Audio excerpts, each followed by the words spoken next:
guys, my name is Maddie, or Books with Maddie, and today we're doing the My Life in Books tag. So, this is an original tag that I've created for today's video. It was actually inspired, though, by someone on Instagram who DM'd me, and they said something along the lines of, it's interesting to look at books people have read throughout their lives and how those books have shaped them as people and things like that. And it'd be interesting to make a video about that. That was like a suggestion they made. And I've actually seen this going around a bit. I've seen people do it on TikTok where they talk about their core books. And they talk about how books shaped them throughout their lives, the ones that they read as kids that shaped them and things like that. I thought that was a really interesting idea, and I kind of wanted to do something similar to that, but I thought it would be a lot more universal if I did it as a tag. That way other people could do this, because I actually do think this is a really interesting concept, and it'd be super cool to see like you guys do it or like someone else on BookTube do it, just to like get a glimpse into what books changed us as people and made us who we are today. I think it also could be really good for recommendations for people who are struggling through something right now. I'm going to talk about certain elements of books which helped me through hard times and stuff like that.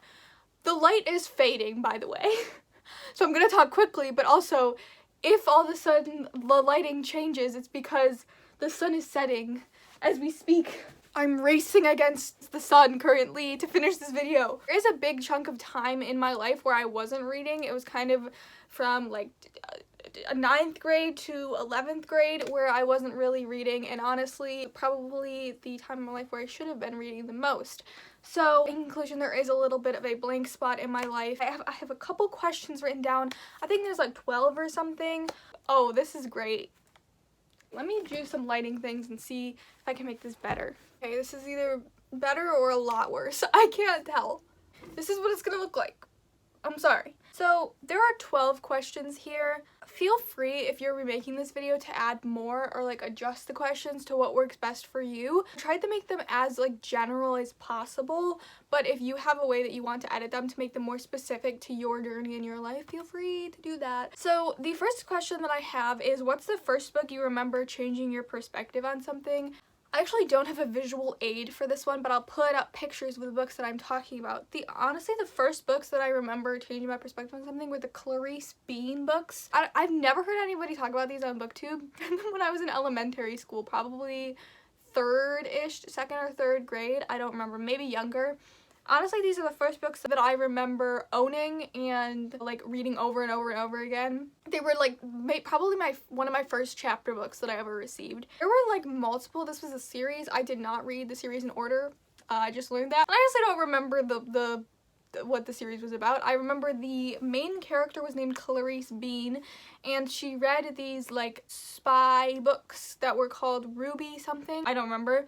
But her and her best friend like really loved these like Ruby Red, something like that, like books, and like the main character in the books, Ruby, was like a spy, and they like wanted to be a spy. The part that I remember really enjoying about it was how imperfect the main character was.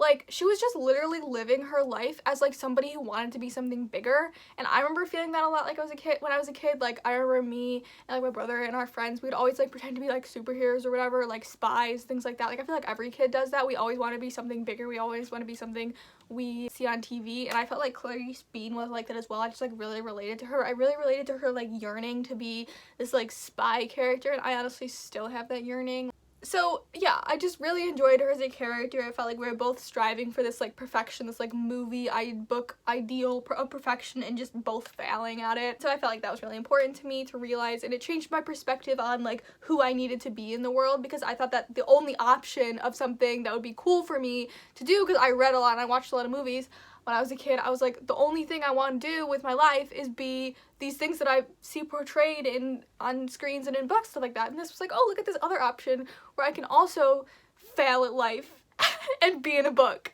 The second question is, what is a book that made a big impact on you when you were younger? So this is different because it's not the first book that changed your perspective on something. This is just like one of the books that you read when you were a kid that you remember. What do you like think the most impactful book was? So maybe it's the same thing. Maybe it's the same thing that first changed your perspective on it. But I think the book that made the biggest impact on me when I was younger was The Hunger Games. I read this in either 4th or 5th grade. I don't remember. I read these like someone consuming water after being thirsty for a long time. So tired right now. That's the best metaphor I could come up with. I consumed them as if I were stranded on a desert and someone said, here's some food. That's the way I consumed them. I don't remember if it was 4th or 5th grade. Either one is too young to be reading The Hunger Games in my opinion. Either way, my brother's teacher actually introduced them to us, and I remember seeing them in his room being like, what, Dad? And he was like, these books about people killing each other, and I was like, that sounds like something I would enjoy, because I was a strange child. They were my favorite books out of everything I'd ever read up to that point. They were the best thing I had read when I read them. Does that make sense? I had read a bunch of things before them, and then I read them and I said, this is better than all the things I've already read. I think what made it so important to me is something that I realize now in my life rather than something I realized back then. And I think the reason I loved these books so much is because of Katniss being the main character. It was so important to me to see somebody who looked like me being the main character. I grew up on Star Wars, Indiana Jones, Harry Potter, Lord of the Rings, that kind of demographic of movies, and honestly, the women in the movies are never really portrayed as heroes, besides, like, the occasional, like, Hermione. Like, but I was kind of scared of Harry Potter, didn't really know what was going on, so I'd say The Hunger Games was the first book in my life, personally, that portrayed the main character as not only a woman, but, like, a powerful, strong woman who didn't need really a man to, like, get her to the place of success and power that she was in. Like I said in, like, the first question, like, I always wanted to see myself in books. I always wanted to become those people in the books, and I felt like this was the first opportunity I had to, like, actually visualize myself, and it really had a big impact on me that I didn't realize until I was a lot older. And there is the tea. Third question is, what book/books made you realize how much you loved reading? And or part 2 to this question, what book/books got you back into reading? So for people who have read, like, their entire lives consistently, that second part of the question doesn't really apply. Like, I don't think I realized how much I loved reading when I was a kid. Like, I feel like everybody kind of read when they were kids. Like, remember the book fair and everybody was really into reading? I definitely know, like, looking back, I did, like, read very avidly when I was a kid, and probably a little bit more than other kids, because we didn't have cable. I blame it on cable. But anyway, I think one of the most, like, impactful books for me, like, that made me realize how much I love reading was honestly probably the Warriors series. I did this, like, a little bit later in my life. Like, I think, oh man, the shadows are getting really bad. I think I read this in, like, middle school, so it was a little bit later in my life, but I think this is when I fully embraced my love for reading. Another really close contender, though, could be The King Chronicles by Rick Riordan. These I read over and over and over and over and over again in, like, elementary, middle school. And also, like, The Hunger Games. Those were all, like, those defined my childhood and made me realize how much I loved reading. And then what got me back into reading, I restarted reading only last year. I think last year, January, or well, like the end of 2018 and then the beginning of 2019 is when I started reading. So, but the books that definitely did it were, I would say, Legend by Marie Lu, which is, like, a little bit strange because nowadays this isn't really a genre that I gravitate towards, but I think I forgot how engaging reading is, and starting off reading with something that was a little bit easier, like Legend, like, this isn't really for my age demographic, but, like, I found it in my basement and I was like, I'm gonna read it, and I honestly loved it. I read it in a couple hours, and it was so, like, refreshing to, like, re-enter that world of, like, being pulled into somewhere else that isn't here. You know what I mean? Like, that's such, like, a refreshing feeling. I think especially after not reading for so long and then realizing, like, what, like, this feeling that I had forgotten about that was so good and the reason that I read it in the past, like, I think this really reminded me of that, and it gave me a lot of nostalgia for, like, the types of books that I had read as a kid. So yeah, I think I would owe me getting back into reading to Legend, and I still love Marie Lu and I still read her books. So the next question is, question 4 is, what were your favorite books/series in middle school? So I had talked about most of them already. Definitely Warriors, The King Chronicles, Harry Potter definitely was one of my favorites in middle school, and then also Divergent. I don't think I actually read the whole series when I was in middle school. I think I read the first one and maybe part of the second one.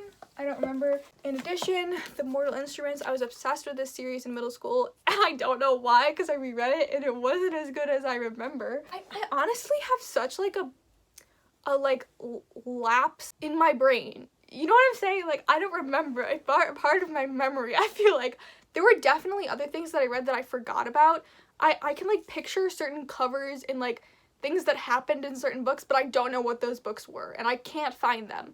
So yeah, who knows what those books were. Question 5, and I also have like a part 2 to 5. It will be, what were your favorite books in high school? I wasn't a big reader in high school, honestly. Like, that was kind of the time of my life when I kind of lapsed. I wasn't really reading. So I personally don't really have an answer for that. But the part that I will answer of this question is also like, what is the best book that you read for a high school class? That I can answer, because the answer would be The Catcher in the Rye by J.D. Salinger. This is definitely the best book I read in high school, but a close second would be The Crucible by, I don't know, for some reason the first name that came to my mind was Michael Grant, but I definitely know it's not Michael Grant. Arthur Miller! Arthur Miller wrote The Crucible. Like, I didn't really like classics until I read The Catcher in the Rye, and I feel like there's this other subsection of classics that are actually interesting, like Catcher in the Rye, Brave New World, Jane Eyre, like books like that I really enjoy. And then there are classics that I really didn't enjoy in high school, but this was definitely my favorite. It doesn't seem like a classic, you know what I mean? It seems like it's too cool. It's like the Skater Boy of classics, you know? It's like a little bit too cool for school. What's a book that you wish you had been able to read in high school? And this is question 6, by the way. This doesn't necessarily have to be for a class. This could just be like your personal life journey, and that's how I'm gonna answer it. There are a couple, like I definitely wish that I had read more in high school. I think that really would have helped me through a lot of things, but one that I can think of is The Perks of Being a Wallflower. I read this after high school last year at some point, and I think like it didn't hit as hard as it would have when I was in high school. I also read it really quickly because I believe it was for the reading rush, so I honestly do have to reread that. But yeah, I do think that that book is like really helpful for people in high school. So if you are in high school right now and you're watching this, I recommend The Perks of Being a Wallflower if you haven't read it already. I know that book is really popular and a lot of people have probably already read it, but yeah, that was definitely one that I wish I had read in high school. I don't have that one with me right now. Sorry, I can't give you a visual aid. But another one that I wish I had read in high school, and this is like a little bit of like a I don't want to use the word underground book because that makes me feel weird, but like, I don't know, this book isn't like The Perks of Being a Wallflower, like that big. This is called Bad Romance by Heather Demetrios, and I've talked about this book on my channel quite a bit actually. I was supposed to read it a couple months ago for a deck of TBR, and I actually never ended up finishing it, which I guess that's like kind of cheating, saying I wish I'd read this in high school, but I never ended up actually finishing this. And the reason is this book deals with a lot of really heavy topic material, like abusive relationships and rape and things like that. And I think I honestly really could have used that commentary in high school. I think it would have helped me avoid some things in my life now. I think that I would have, you know, been more readily able to see signs of toxicity, like, in my life if I had read this book before. I think this is, like, a very heavy, hard-hitting YA book, but it has a lot of really important messages inside of it. It's incredibly hard to read, and I honestly, like I said, I didn't finish it yet, and I do want to finish it because it's so important. It was a little bit too much when I was reading it before in this year, but I do want to finish it soon. But like I was saying, I wish I'd read it in high school. I think that a lot of things in my life could have been prevented, but perhaps I'd been able to more readily identify toxic actions and things like that. And so I really appreciated this book for what it did, and I think there are probably better books that talk about it. I know this book isn't like super highly acclaimed, like it does have some kind of lower ratings, but I think the message inside of it is really important. So if you have any other books that kind of talk about the same topic material and things like that, that could be really useful for a high schooler to, like, when they go out in the world, like, to make sure that they're equipped with the correct knowledge to avoid dangerous and toxic situations, please recommend them below, because I think that those are really important resources. That's an important commentary that would be really helpful to a lot of high schoolers going into the world and college and beyond. Question 7. If you went to college and read books, are there any that changed your life? So by this, I mean, like, not everybody went to college, so if you didn't go to college, or you're not in college yet, don't worry about this question. if you did go to college and you didn't read a lot of books, like you just read textbooks or whatever, you don't have to answer this question, but if you did go to college and read books, which one changed your life the most? The first one, the one that changed my life the absolute most, is, unsurprisingly, Jane Eyre by Charlotte Bronte. This is my favorite classic of all time. It's one of my favorite books that I read this year. I just highly recommend it. I think a lot of people are scared of it because it does look a little bit thick, and it is kind of intimidating to go into, but I highly recommend it. I also highly recommend you look up the context behind it, because that also is really important to the story. The next book that I read that changed my life was A Room of One's Own by Virginia Woolf. This is a short little boy, and it is, I believe it's nonfiction. It's like an essay speech thing, and it talks about women and literature and the way that women are held back from entering the realm of literature and publication, and what is necessary in order for women to be part of that circle of publishing and writing literature things. And it's really powerful and it's really good. The language is a little bit hard to understand at first, so like it is helpful to like have a guide reading through it, like perhaps there's a helpful spark notes or something. Like I obviously had a teacher. I really enjoyed this book and highly recommend it. The last one that I want to talk about was one that I actually read this semester, and that is Bastard Out of Carolina by Dorothy Allison. This is one of the best books that I read for college. I talked about it in my wrap up for one of the months this year. I think it was probably like September. I think it might have been September. I'm not gonna like go into the whole synopsis of this book, but it has a really great commentary on gender expectations and feminism and things like that, and growing up in impoverished environment and the ways that we can escape those through gender expression and sexuality and whatnot. And it's really powerful, highly recommend. But also lots of trigger warnings for this one.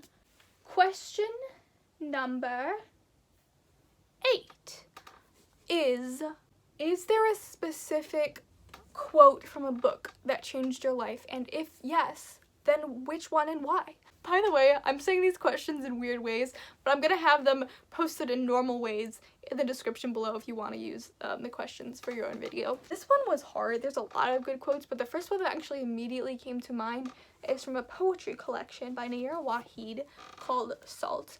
And this is my favorite poetry collection of all time. And there's this really amazing poem in this collection. The entire poem is just, I believe the entire thing is just, you are your own standard of beauty. And that quote hit me hard because do you ever just like think about the fact that like the only reason we're insecure about ourselves is because we're comparing ourselves to a standard of beauty that is unrealistic? Like when we look at models and like things like that, that's not real. Like, you know what I mean? And so we're like trying to achieve a bar that is much higher than anything that anybody can achieve. And so if we create a standard of beauty for just ourselves, if we are our own standard of beauty, if we are already place ourselves at the top, then we don't need to compare ourselves to others. You know what I mean? If we are our own standard of beauty, my standard of beauty is being myself, then there's absolutely no need to compare yourself to others. And obviously that's natural. You're going to end up comparing yourself to others. But I'm just saying, if you always have that in your head that you are your own standard of beauty, if you yourself are the standard for your own beauty, then you've already done it. You've already reached the top. You've done it. Like, that just hits hard. That hits hard. And you should think about that quote. I know I didn't explain it because I'm kind of trying to rush through this, but like, just think about it, okay? Just meditate on that quote, okay? The next question is, what is the most meaningful book you've read this year? I put down Jane Eyre, which I've already talked about, and so I don't really want to talk about it again. So I'm gonna go through some highlights of other books that had like meaningful commentary that I appreciated in them. I'm starting off with Get a Life, Chloe Brown by Talia Hibbert. This is the first book I've ever read that has had fibromyalgia representation in it, so that was really cool to see. I have an entire video where I talk about the representation in this book and how accurate it is because I do have fibromyalgia. So I found this book really impactful and really meaningful to read. Another one was Dear Martin by Nick Stone. This is just like a really powerful book. I also read The Hate You Give this year, which was really meaningful, but I think that like this one is a little bit underrated, so I'm going to highlight this one specifically. I think this one deserves just as much hype as The Hate You Give, and it's super great. It talks about police brutality, racial profiling, implicit bias. Highly recommend. Question number 10 is, everybody goes through hard times. Are there any books that pulled you out of that? I wish that I had been reading more when I was going through hard times, you know, but I wasn't. So I kind of just have a repeat of the answers that I kind of said before, like the Mortal Instruments and Divergent. Those are just kind of like an escape for me when I was a kid. And then especially Harry Potter, like I think that was like very important to me when I was in middle school, especially. Those books, like, they're so good for like escapism, and I think that's why everybody really loves them, because they are so visceral and real. But other than that, I don't have any like books that are like, oh, this book talks really well about like depression or anxiety or things like that. So I'd really appreciate if people did leave those in the comments below so that other people could maybe use those as resources, since I can't really provide that for you. I don't want to like recommend a book that I haven't read, you know what I mean? So if any of you have read good books dealing with important topics that have pulled you out of hard times, feel free to recommend them below. Question 11 is, do you have any safety/comfort books, or know any books that make you feel at peace? So this is kind of a thing that I don't know how many people talk about this, but I feel really strongly about the idea of comfort books. So like people have like comfort characters or like comfort scenes, stuff like that, but I have comfort books where if I'm having a bad time, I read them. So I have two. The first one is Josh and Hazel's Guide to Not Dating by Christina Lauren. I got this last year, probably around this time of year when I was doing finals and I wasn't home, I was away at college. And this like really, I read it in like a couple hours, and it's just such a fun, peaceful book. The thing about it just made me feel very like at peace and calm, and like they all have like, you know, such nice like families, and like just it felt very like home like to me. It just felt like a sense of peace and like completion when I read this book. And so whenever I'm sad or just going through it, you know, I read this book and it's great. And it's like nice and like reasonably lengthed. It's cute and it's great.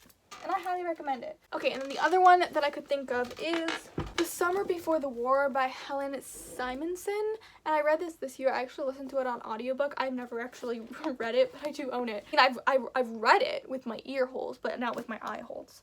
Just stop saying things like that. Okay, this book actually takes place in 1914, the summer before World War I, and it just follows this like group of people who are all just like good people. And it's just like that kind of found family dynamic, except some of them are actually related to each other, so real family but also found family.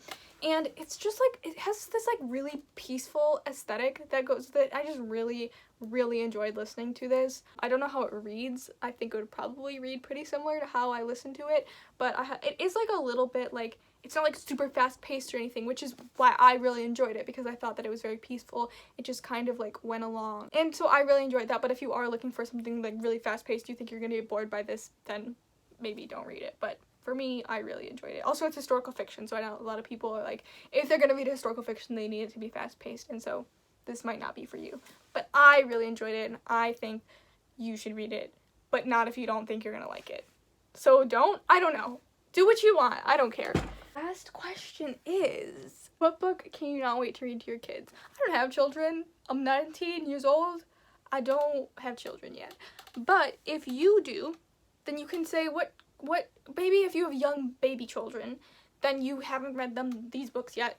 So basically what I'm saying is, if you have children, then answer this question according to the age of your children, or like if you have, what books do you like to read to your children? What books can you not wait to read to your children when they get a little bit older? Understand what I'm saying? Or if you don't have children, then what book can you not wait to? If you don't want children, then also, I'm sorry. I'm so confused. I'm sorry. I came up with 3 for this one. The first one is Warriors, obviously. My children are gonna grow up thinking that they're cats, preferably. And also the Kane Chronicles. I think this book was like so important to me when I was a kid. Like, it was just, I'm gonna spill some tea. I liked it better than Percy Jackson, and I'm sorry, but guess what? In order to redeem myself, I put Percy Jackson as the 3rd one. I also want my kids to read Percy Jackson as children, and those are the 3 I could think of. I think I need to maybe expose myself to more middle grade. Honestly, I can't wait till my children can read Six of Crows, but they're gonna have to be a little bit older to read Six of Crows. I was thinking like toddler children, or like elementary, middle school children. I mean, maybe middle schoolers can read Six of Crows. I don't know.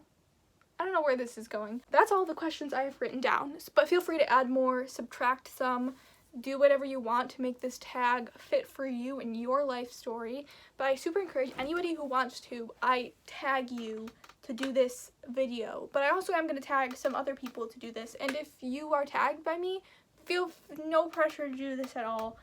This is just a suggestion.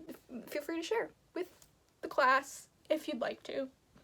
So anyway, I'm going to tag Paige from Pages with Paige, Niall from Niall's Book Thing, Elena from Elena the Great, Charlotte from Charlotte Reads, Morgan from Morgan's Chaotic World, and Mare from Mare Reads. Feel free to not do this if you don't want to, but just, yeah, if you'd like to participate in this tag, feel free. If I didn't mention your name, feel free to do it as well. Can't wait to see it. When you post your video, you should tag me and let me know so that I can watch it too, because I'm really excited to see other people do this. I apologize for how messy this video was and how, I'm sorry, I'm really tired. I filmed like 3 videos today, and so I'm just really out of it, but I appreciate you watching so much. I hope you enjoyed. Feel free to like and subscribe if you enjoyed this video and you want to see more from me. I post every Saturday and sometimes on Wednesdays. I hope you have a great day, I hope you have a great week, and I hope you have a great life, and I will see you very, very soon. Bye-bye!